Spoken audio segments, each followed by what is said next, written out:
En los barrios, no todo lo que se dice es mentira. También, no todo lo que se dice es verdad. Por eso, le damos la bienvenida a este programa, donde iremos a los barrios e investigaremos las historias más increíbles e impactantes que nadie se atreve a contar. Así que te damos la bienvenida. Acompáñanos en este viaje.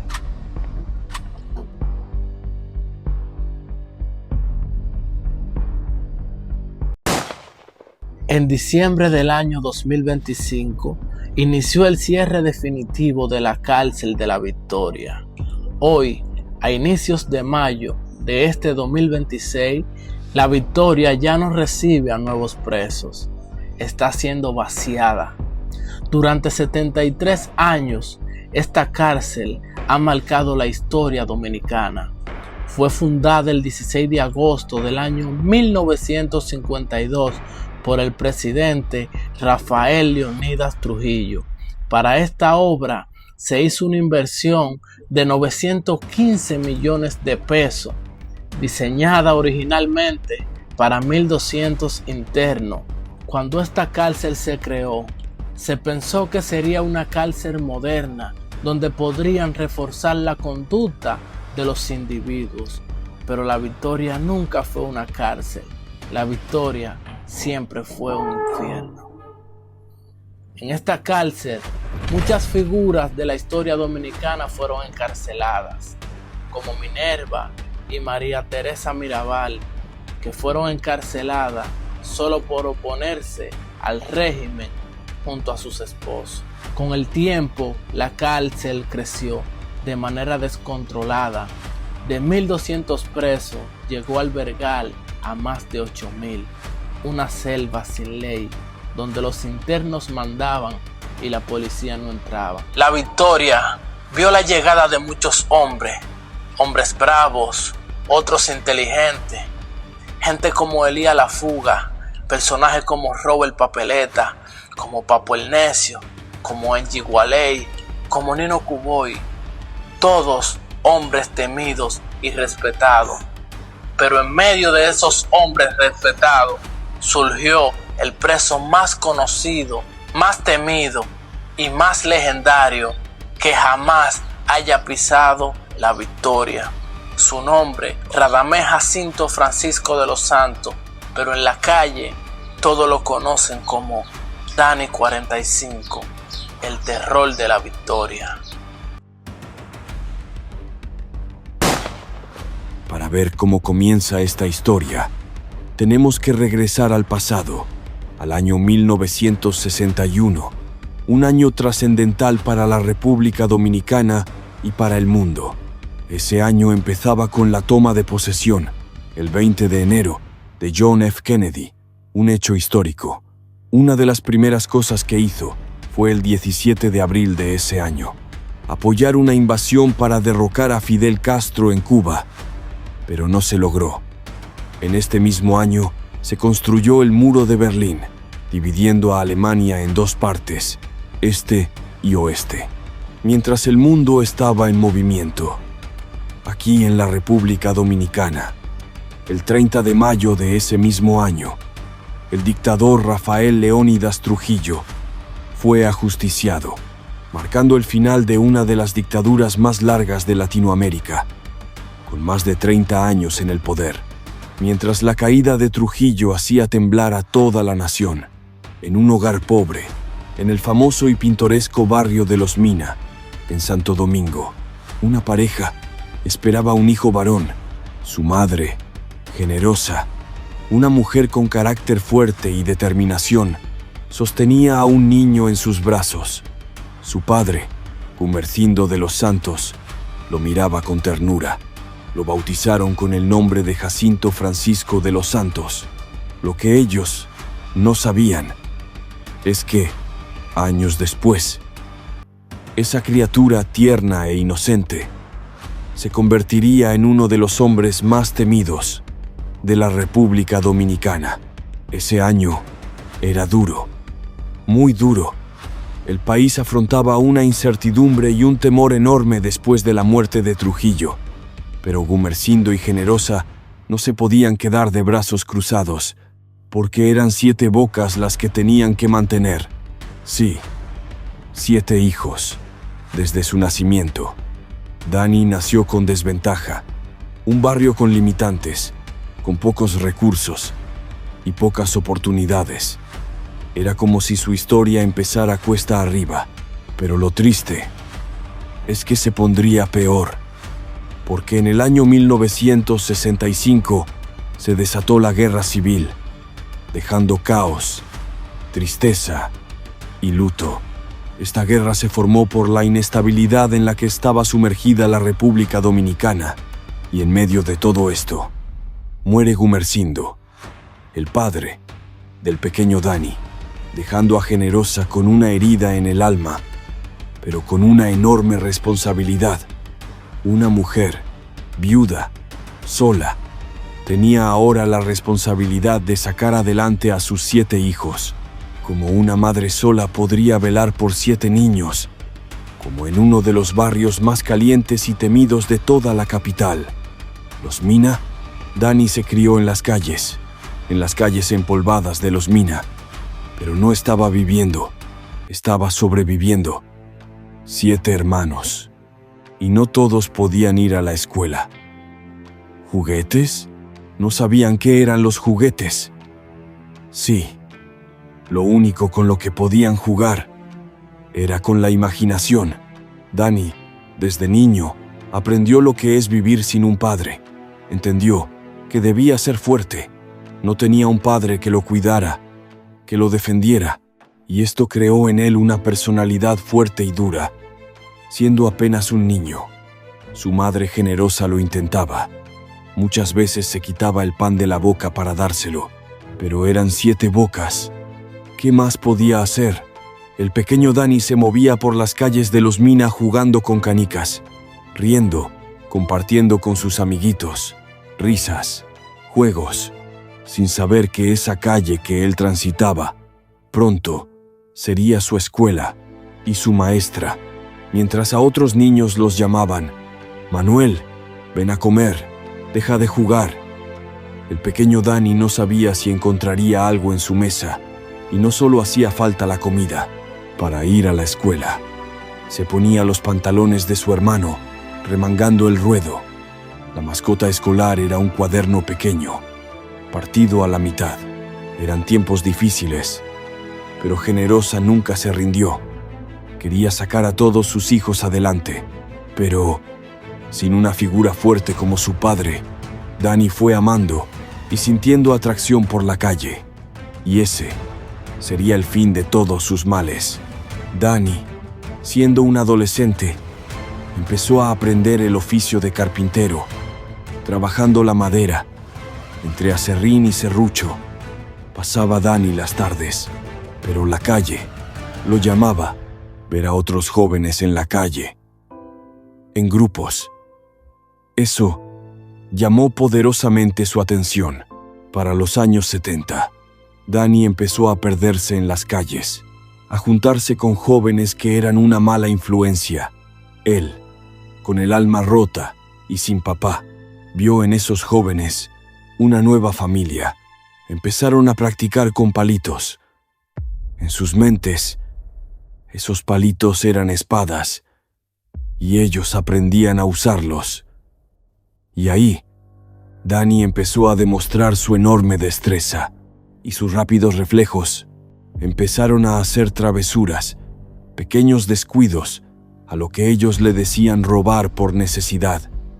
Desde pequeño, Dani tuvo que enfrentar a jóvenes mayores que le quitaban lo que robaba, y eso creó en él una fuerza brutal, la convicción de que, en ese mundo, no se podía ser débil. Dani era un joven tímido, de poco hablar, no muy expresivo. Solo reía con sus amigos y conocidos, a pesar de que dejó la carpintería. Aprendió otros oficios, vendía plátanos, aprendió a pintar neveras, y en la refrigeración se destacó, aunque la calle siempre lo llamaba Ver a otros jóvenes en la calle, en grupos, eso llamó poderosamente su atención. Pero hubo algo que cambió para siempre el carácter de Danny. Lo acusaron de un robo que no cometió. En esos años, en Los Mina, había una llave de paso grande que le cerraba el agua a las comunidades y mantenía el control del agua potable. Pero para esos años, había una fiebre de vender cobre, bronce, aluminio. Se robaban los alambres en las casas para cambiarlos por cobre, por el robo de esa llave. La policía le echó la culpa a Danny. Él, molesto porque lo acusaban de algo que no hizo, mientras lo esposaban y lo montaban en la patrulla, repetía: «Me acusan de lo que no hice. Ahora sí, voy a ser malo de verdad». Cuando salió del cuartel, con el nombre dañado, se hizo una promesa: «Ahora es que voy a ser malo. Ahora es que voy a hacer daño». En esos años, todos andaban con cuchillos y otros con machetes. En ese ambiente se criaba Danny. Seguía creciendo en tamaño y en maldad. Ya sus ojos no tenían inocencia, tenían odio, dolor, sufrimiento. Los jóvenes fueron mostrándole a Danny lo que realmente era la calle. Le presentaron los vegetales, una mata verde que secaban. «Dale 2 patas a eso, que te abrirá la mente», le decían. Danny no sabía, pero le abrió la puerta a su peor error, el mundo de las sustancias. Lo que empezó como un juego se convirtió en una oscura adicción. Ahora no se robaba solo por comida, ahora había que robar para mantener ese vicio. Ya no eran descuidos. Ahora Danny, en compañía de otros jóvenes, como Calitín, Edgar, El Tuerto, Sanchito, Cocoy y otro joven llamado Popo, empezaron a hacer diabluras en el barrio. Iban a donde había mucha persona, en la Duarte o en Villa Consuelo, y en un descuido le sacaban la cartera a la gente, en los velorios, mientras la gente estaba triste y distraída. Ellos aprovechaban.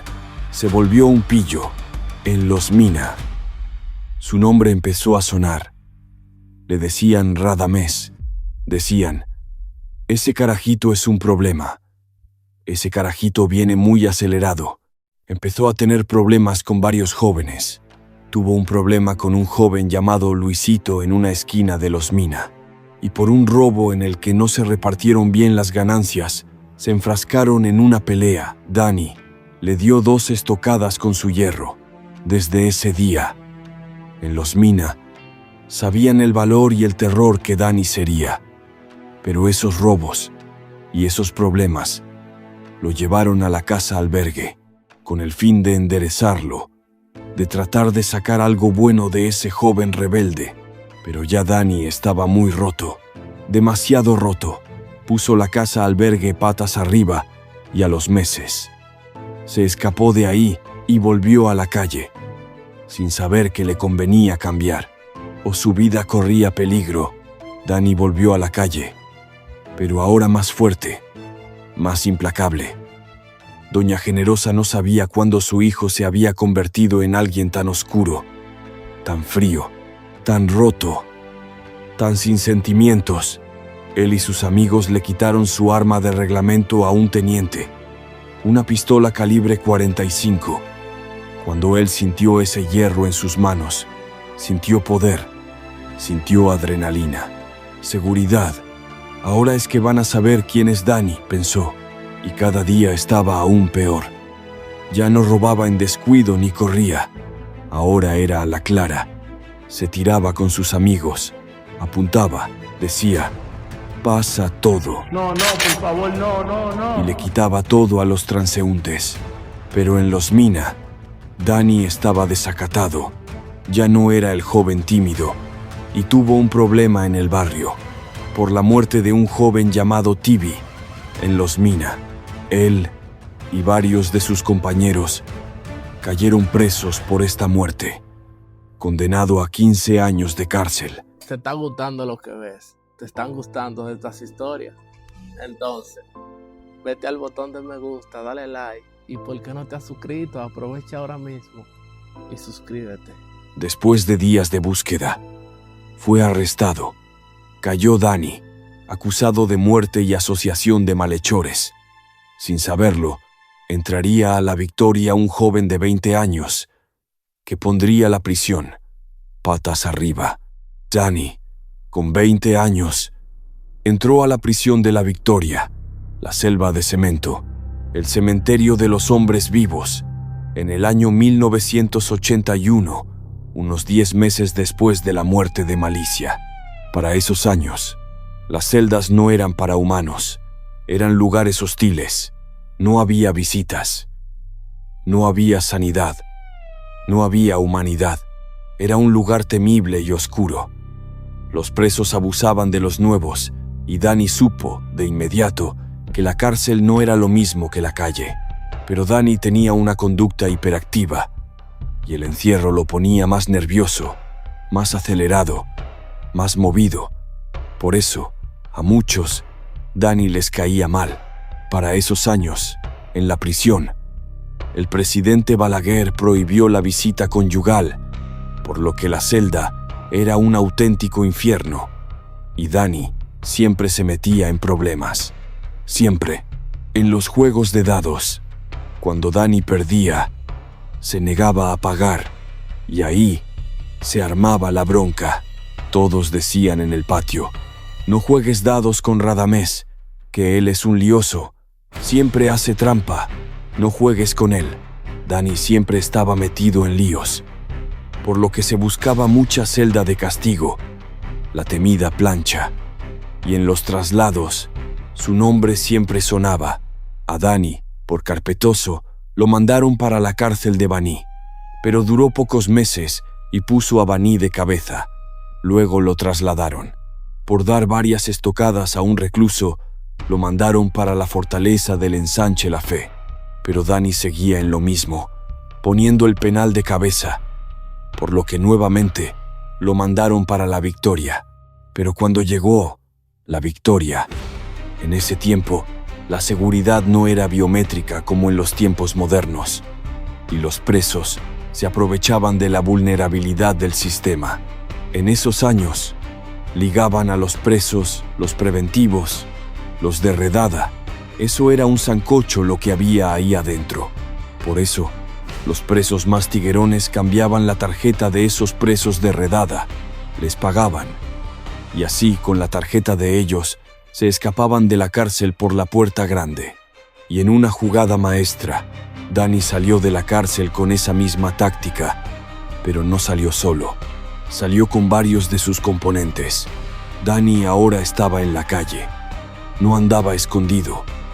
Él pensaba: ya me escapé de la cárcel, nadie puede detenerme. Empezó a andar en la calle, pero ya sentía muchas miradas que lo acusaban. Además, en los días que Danny salió de la cárcel, detrás del Liceo de los Mina, apareció un cuerpo, envuelto en hojas de plátano. Apareció el cuerpo de un joven del barrio. Todos pensaron: eso fue Danny, que lo hizo. Fue él. Vamos a acecharlo y a entregarlo a la policía. Ese hombre es muy peligroso. Después de eso, que muchos empezaron a ver a Danny como una amenaza real. Se decían entre sí: a este hombre ni la cárcel lo detiene. Nadie puede con él. Si no salimos de él, nos puede acabar cuando menos lo pensemos. Muchos en el barrio estaban dolidos, pero el que más molesto estaba era un hermano del joven que apareció envuelto en hojas de plátano. Él juró que eliminaría a Danny y vengaría a su hermano. A Danny le advirtieron, le dijeron: cuídate, que te están acechando. Pero Danny solo se reía: que vengan, que yo puedo con todos. Danny seguía andando en la calle, como si nada, sin miedo, sin esconderse, a pesar de las amenazas. Un día, estaba Danny jugando billar, y nota que varios lo miran raro. Pero Danny tenía una mentalidad terrible en la calle. Pensó: déjame moverme al negocio del frente para ver si esta gente me sigue. Se fue para un cabaret, una casa de citas en Los Mina, llamado El Amarillo, y los hombres se fueron tras él. Dani lo tuvo claro. Esta gente me quiere acorralar. Vio a un joven del barrio y lo llamó.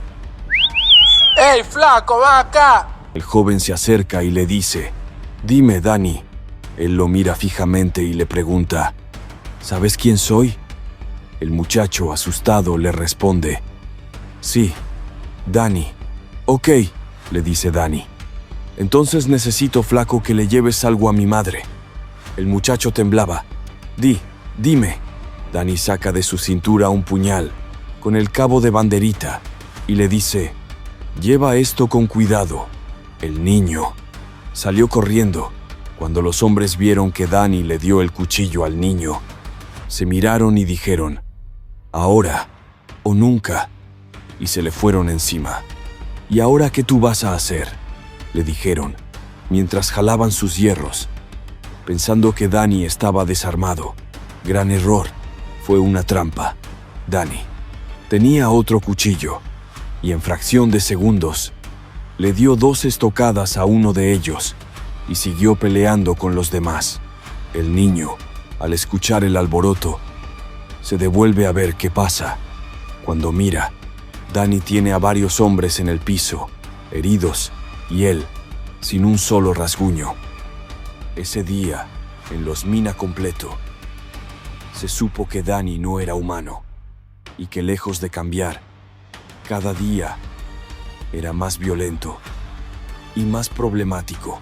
Pero lo que nadie sabía es que eso no era nada comparado con lo que venía, porque Dani y varios de sus componentes, porque los mismos que estaban en su primer expediente, ubicaron a una señora que tenía mucho dinero, hicieron inteligencia, la ubicaron y se tiraron en una zona cara de Santo Domingo, pero en pleno atraco se pusieron nerviosos y sonó un disparo.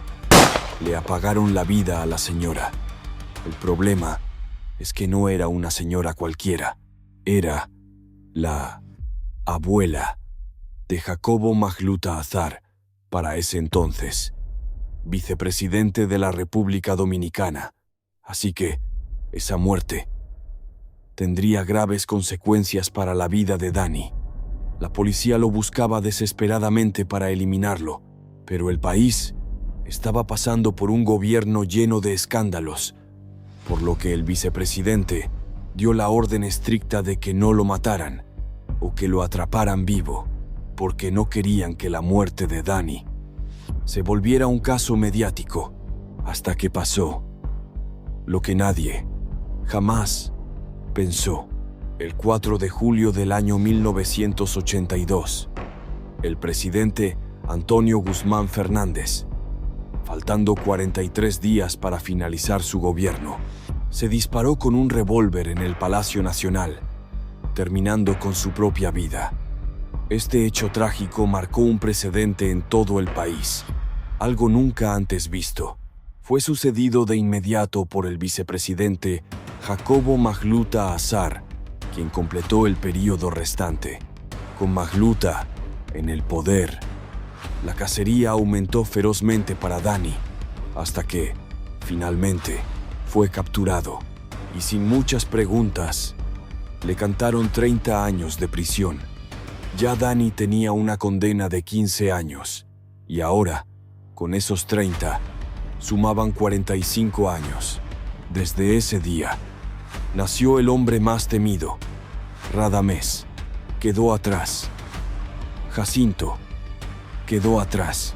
Ahora nacía Dani 45, el terror de la victoria.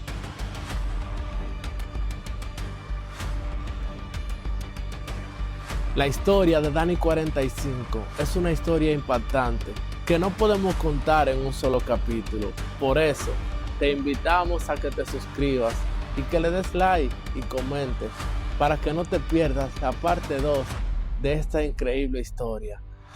Mi gente, este es un nuevo programa, así que contamos con su apoyo. Espero que lo que hacemos sea del agrado de ustedes. Nos vemos mañana en un nuevo video.